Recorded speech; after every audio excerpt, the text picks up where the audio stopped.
Je vous présente Oscar Peterson. Pour ceux et celles qui ne le connaissent pas, il était le plus grand pianiste de jazz au Canada. Né ici même à Montréal en 1925, il nous a quittés il y a environ 10 ans de cela. Il est une véritable star, et pourtant, il a longtemps été ignoré par le gouvernement canadien lorsque venait le temps d'envoyer des musiciens représenter le pays à l'étranger. Pourquoi?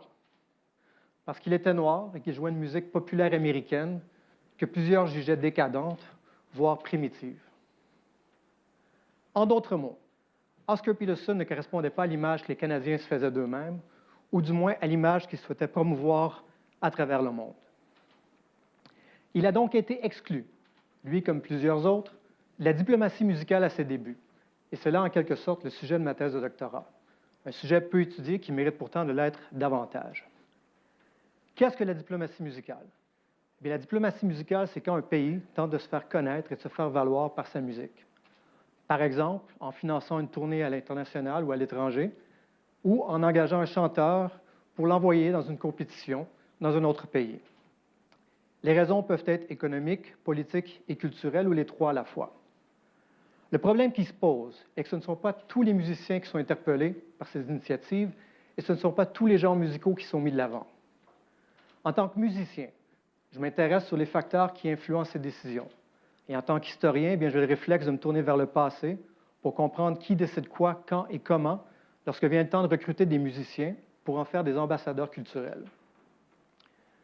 Ma thèse de doctorat porte sur le rôle de la musique dans les relations culturelles entre le Canada et le Brésil à partir des années 40 jusqu'aux années 60, puisque c'est avec ce pays que le Canada a tenté pour la première fois l'expérience de la diplomatie musicale.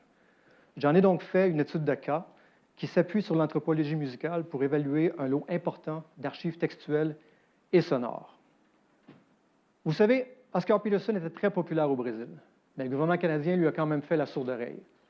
La préférence était du côté de la musique classique, une musique qui permettait au Canada de se distinguer des États-Unis tout en signalant son appartenance à la haute culture blanche européenne. Mes recherches démontrent que nos relations internationales sont à bien des égards l'écho de nos politiques identitaires et de nos politiques culturelles. Mais elles peuvent aussi en être le moteur de changement si on s'ouvre à l'autre.